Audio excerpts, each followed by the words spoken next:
Mercan! Mercan! Mercan!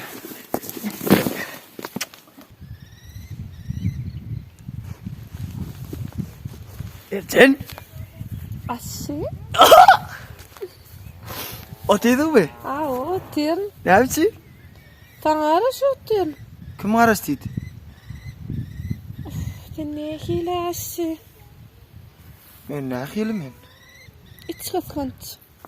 Kim hiç sözgünç? Ben mi? Ben tavada vurunum. O da tant ederlerine şey içerler. Biliyor musun abi?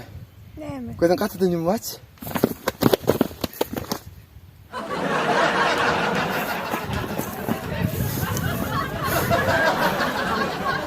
Oğlum ne hiç konuşlay. Aşı. Ne mi? Bir üt koşuk söyüyor. İller söyüşçüyere üt koşuk söyüyor. Hindiler söyüşçüyere üt koşuk. Hava? Anlaşan yalıslıyan. Aa! Hindine kâlı mı? Allah. Ne mastıysa yuvlardan? Allah. Vallahi beyaz karas. Ödem sen bana mercan değil mi? Ha. Marcina de. Marcina. Bolli. Karas adına geliyor. Otursaydım öyle mi? Böyle.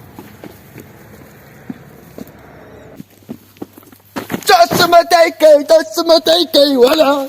Ay wala. Tasma teykey wala. Vay wala. Tasma teykey. Marcina. Bela. Ay ne amalay? O dağdan pırlap aydım aytcan yerini aytmadın ha sen. Nga uyunun daşından pırlanım. Benim dağdan pırlanmalı mı? Hindiler de dağdan aylanıyorlar. Söylem ya. Avu. Ha! O aydım teylek tenyerleri mi? Avu. Vallahi. Pırlanyan onu. Bal. Mekale kısap mele koçin otala.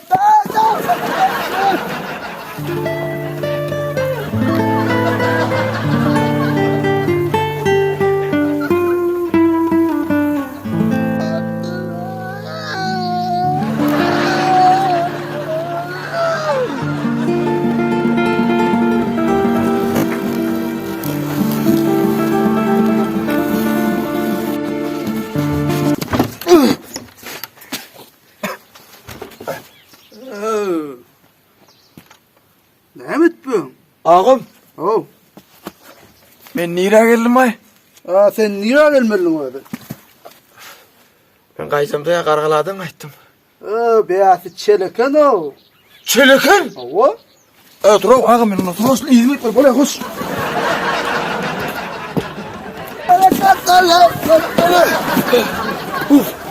Geldim öyle ağam. Marcina! Ben geldim mi? Aşı? Marcina! Altaylap nerede oldun aşı? Men şimdi söyleyeyim. Şimdi kilom serial oldu. Sana ortalık sezona gitti. Son sinem 6 ay arasmalı oldum. Şekem.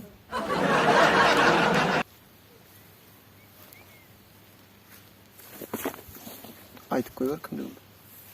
Gömbey. Aşı, sen altaylap gelmedin. Kudaçılığı öller ecemi men bana verecek koyla. Barcak oğlanım.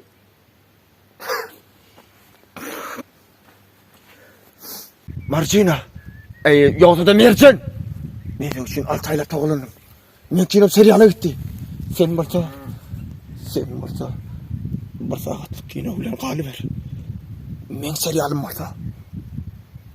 Finale gitti.